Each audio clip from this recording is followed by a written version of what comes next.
From the New Arts and Media Studios in Milwaukee, I'm Charles Purcell. This is The Log. Happy Indigenous Peoples Day. Honoring the indigenous peoples of this continent, their history, their cultures, their contributions. I want to recognize and respect the fact that they are our neighbors, our fellow inhabitants on this continent. So, for all of the folks who share that heritage, that lineage, and for all the rest of us who want to honor you on this day, to everyone I say Happy Indigenous Peoples Day. I've said many, many times over the years that if I had my way, I would give the whole damn country back to its original owners. There is a pretty serious movement known as land back. Have you heard of that? It's the idea of doing just that, of returning land to Native American tribes here in the United States. To restore political authority to indigenous tribes, communal ownership over ancestral lands, self-determination. Yeah, it's not a utopian dream. It's a movement that's had some success through legislation, through land purchase, partnerships. A couple of examples just this year. The Confederated Tribes of Siletz Indians bought over 2,000 acres in Oregon. The state of Illinois authorized the transfer of Shibona Lake State Park to the Prairie Band Potawatomi Nation. Other examples through acts of Congress, agreements of management of public lands. Yeah, check out the Land Back movement, landback.org. So, happy Indigenous Peoples Day. Well, I have to make my usual disclaimer. I record this over the weekend prior to the early Monday morning release of the podcast. So I don't know what's happened over the last 24, 48 hours regarding the ceasefire in Gaza. So you know more than I do. But here's what I'll tell you. Here's what I want to share about the ceasefire. Number one, stop calling it President Trump's peace plan. Everybody is calling it that. NPR, PBS, all the newspapers, all the cable guys, everybody. It's not his plan. As you and I have gone over many, many times, he has no clue what's going on. He can't come up with a 20-point plan. He couldn't come up with a 2-point plan. He's too dumb. When he's asked about it by reporters, you've heard, right?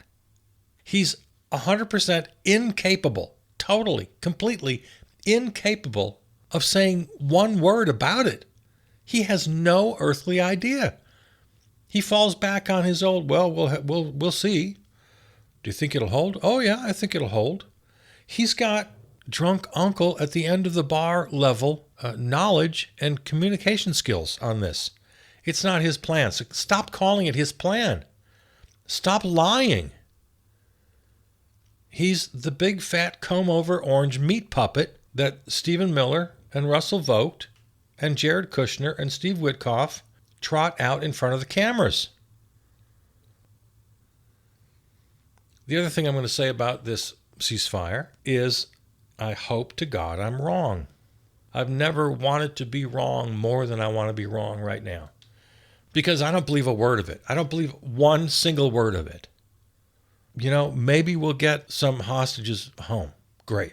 That's wonderful.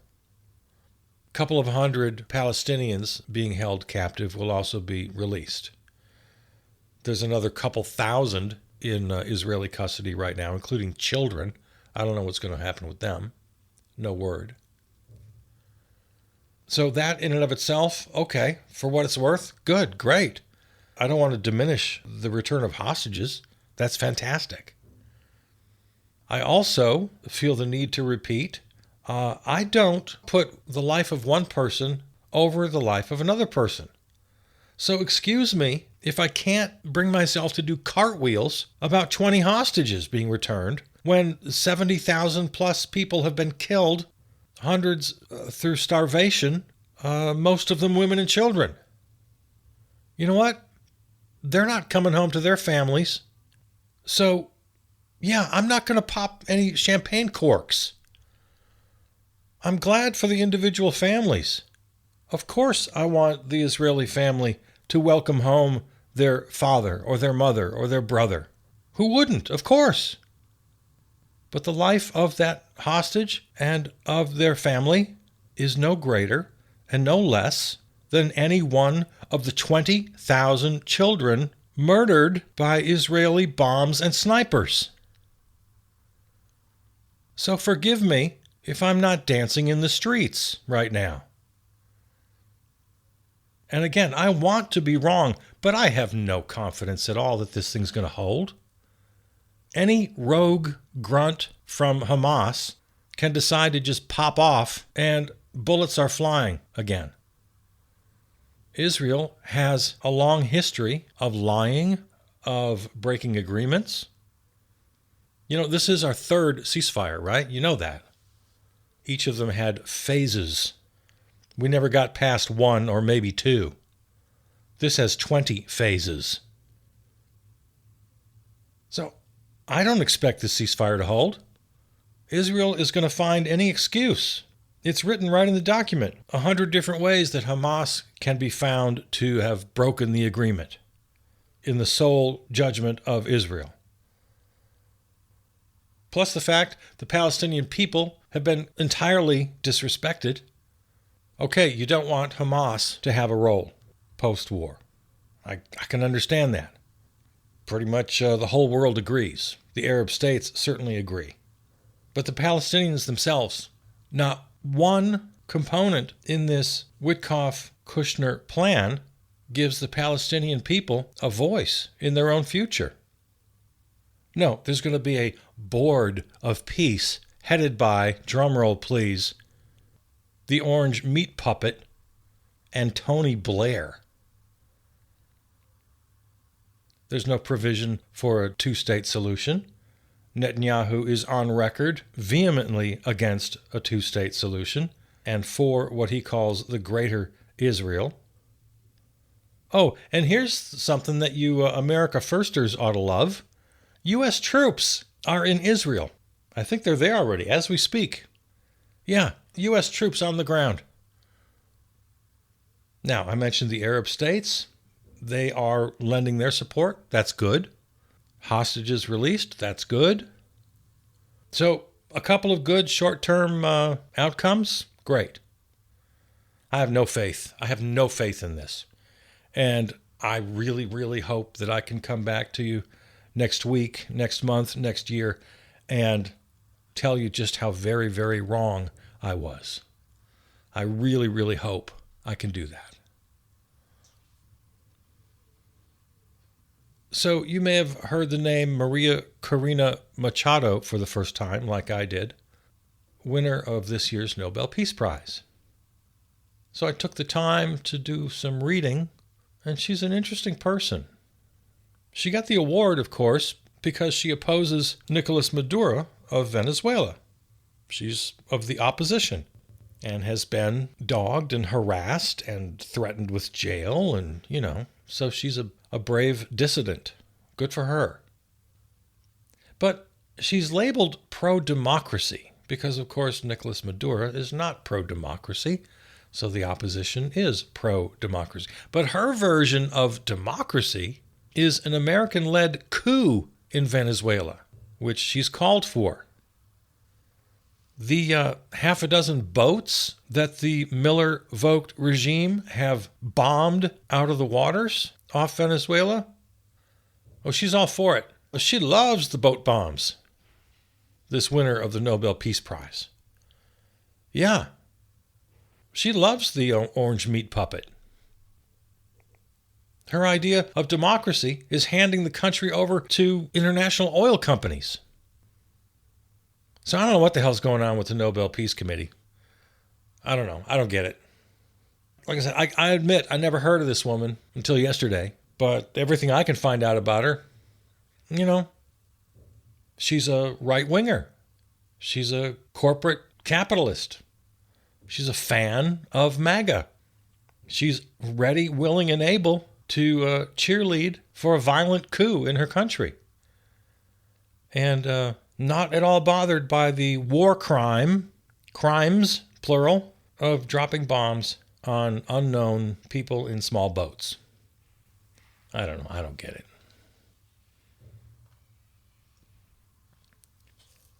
So have you gotten your most recent Antifa newsletter? I sent it out. I think everybody should have it by now. Check your inboxes. Yep, I Am Antifa. Chapters are springing up all over the country. The donations are coming in. Our coffers are swelling as we speak. We're having some new uniforms designed. I think somebody's writing us a theme song. Oh, Antifa. Proud, strong Antifa. Last week, man, they had this bizarre, what they called a round table at the White House. There's the meat puppet, and there's Attorney General Blondie, puppy killer Kristi Noem, a bunch of right-wing influencers, podcasters, crooks, cranks, and clowns. Had this round table talking about Antifa and how dangerous it is. And I'm laughing, but it's pretty damn serious. The orange meat puppet said that members of the group have been very threatening to people, but we're going to be very threatening to them. Far more threatening to them than they ever were with us. That's how he talks.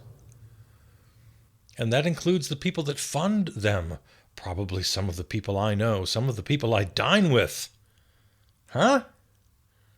But if they do, they're in deep trouble. So we're going to be looking very strongly at the people that are funding these operations. Ay, ay, ay, ay,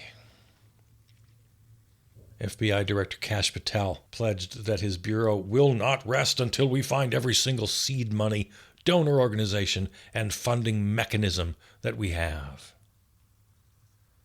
Treasury Secretary Scott Bessent's going to use every lever that he can pull to uncover financial criminal activities.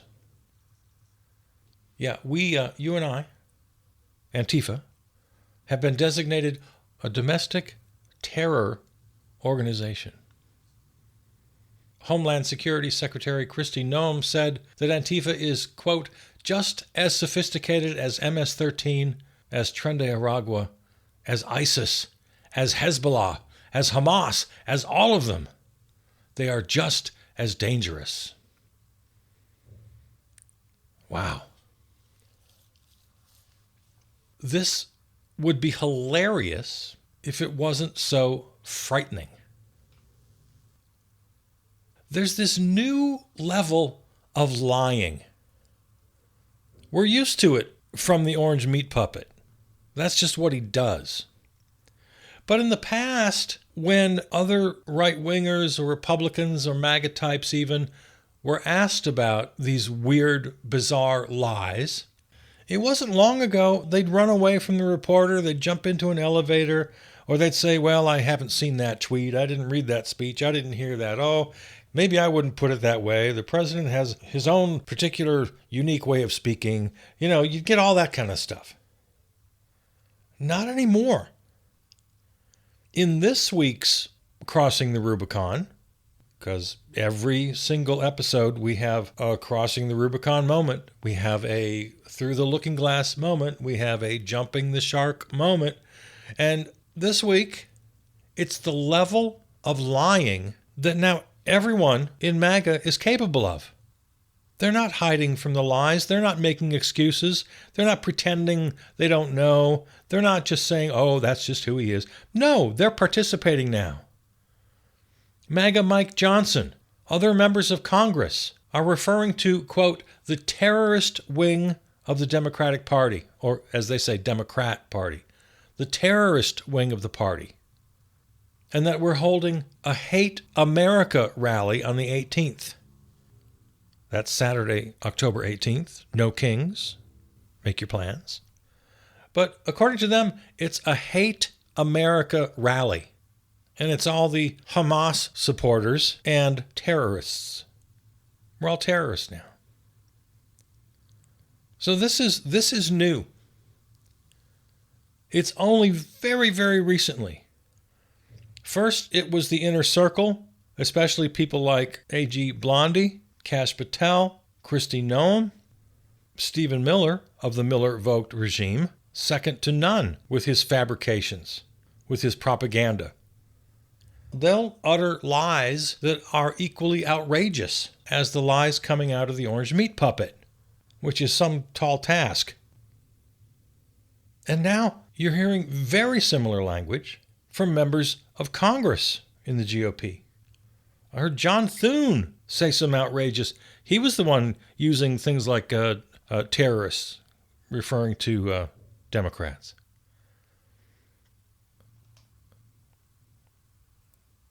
I was a little bit remiss.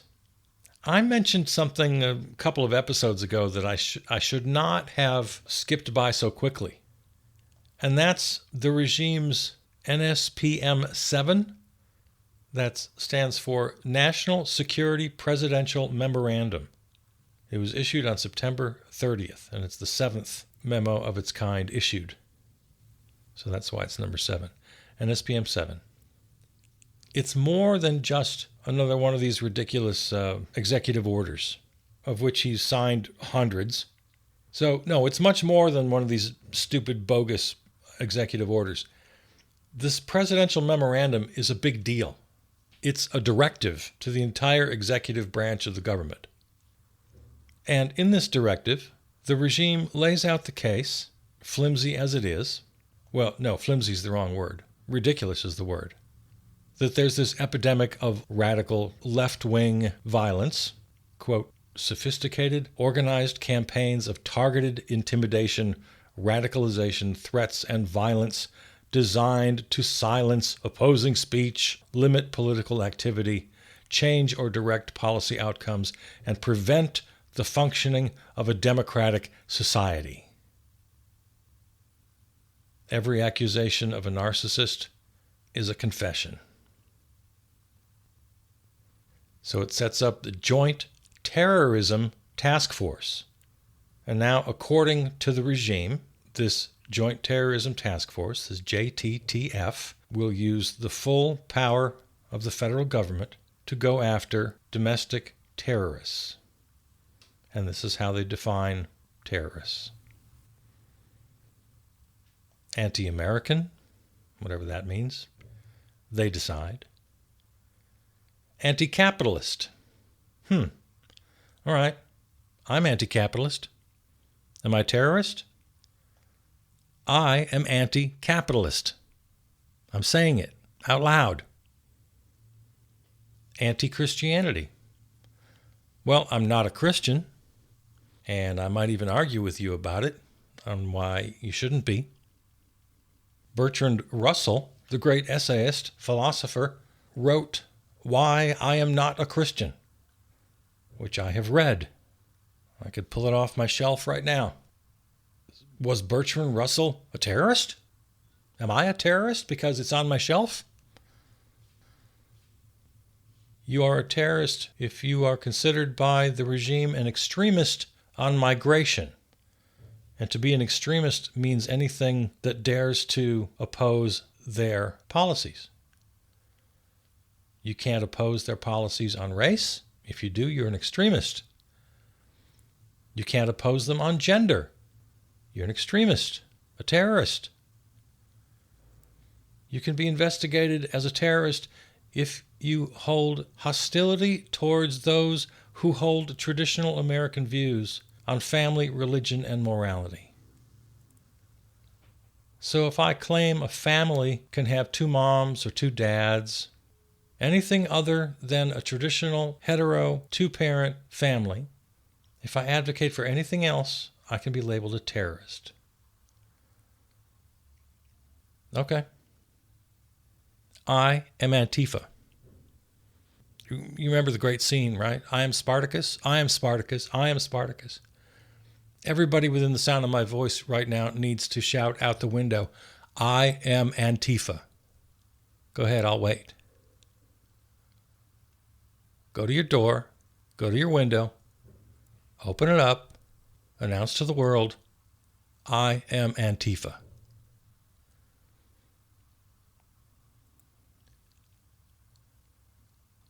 You know how you and I always say, it's all one story? Don't get lost in the headlines. Don't lose the forest for the trees. Whatever metaphor you want to come up with. You know, I like to mix mine. I like my metaphors mixed and dry. Yeah, it's not a different headline every day, a different story. No, it might be a different manifestation, a different looking headline, but it's all one story. It's all one party rule, fascist takeover of this nation. The troops in Portland, in Memphis, in Chicago, threatening the Insurrection Act, which Stephen Miller has been salivating for years. LA, DC first, now Portland, Memphis, Chicago. Who's next?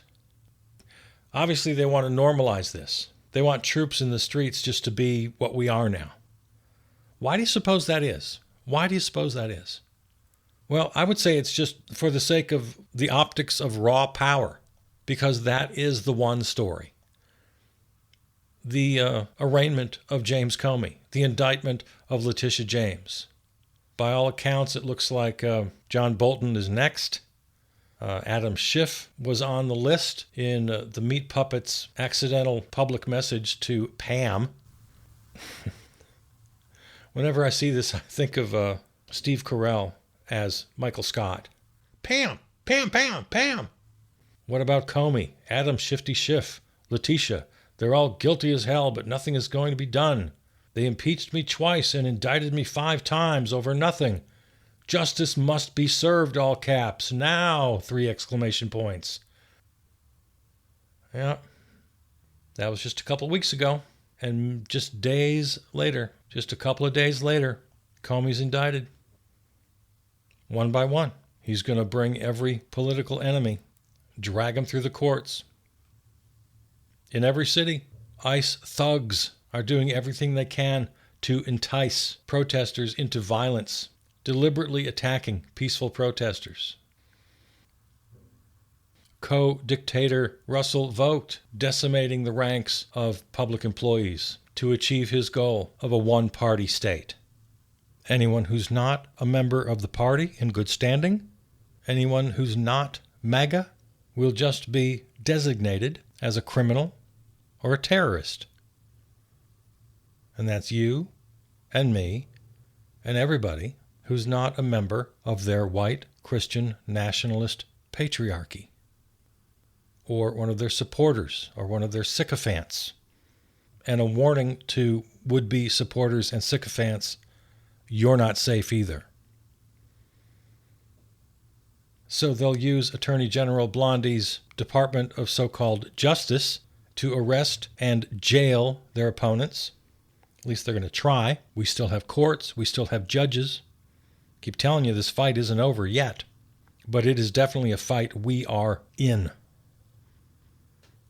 And anyone who dares to dissent, anyone who dares to protest, can simply now be labeled a terrorist, be arrested without warrant, be jailed without warrant. Habeas corpus now means nothing anymore. That's gone. And for us, concentration camps, deportations. I'll encourage you, as always, to engage in a permanent boycott. Deprive them of your consumer dollars, because every dollar you spend goes straight to the top.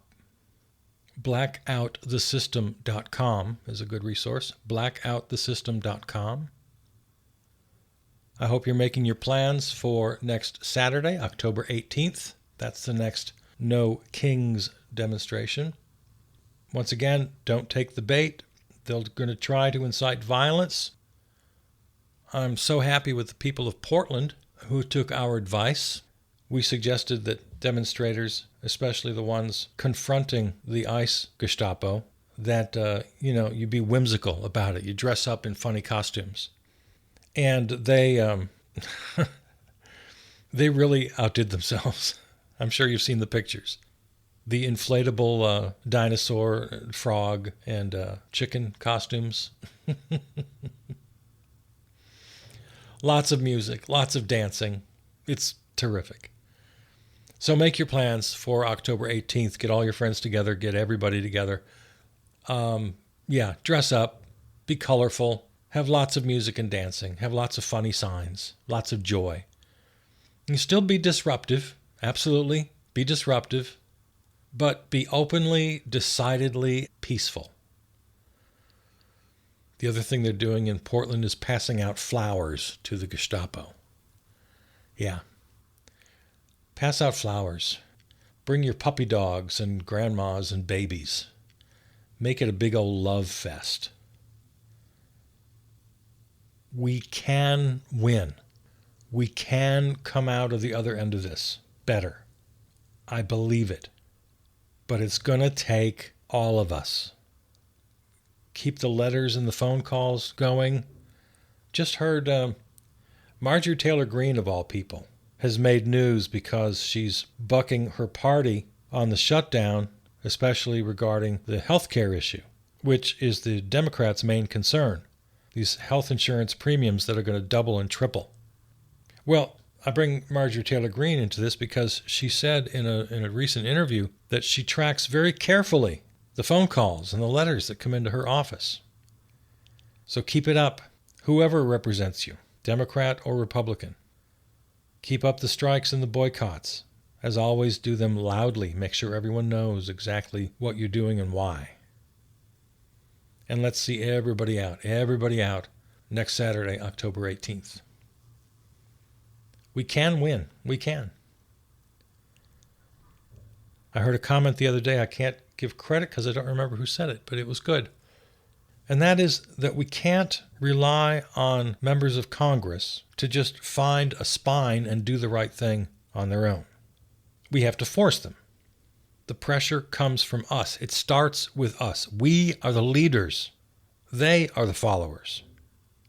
So by hitting the streets in the hundreds of millions and by completely flooding their inboxes and their switchboards, they will follow us. But if we sit back and just wait and hope for them to do the right thing, it will not happen. The crushing of dissent, troops in the streets, state violence, the jailing of political enemies is well underway and will be inevitable unless you and I fight. It's an entire year plus before the 2026 elections. And at the pace we're going now, they will not be free, they will not be fair. They might not be held at all. But it doesn't have to be that way. We can win. We can.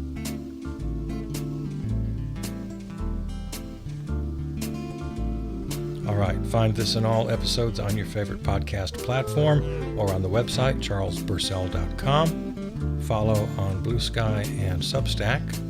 Thanks to our home station, River West Radio in Milwaukee. Peter Donalds wrote and performed our theme song. All right, I love you. See you out there.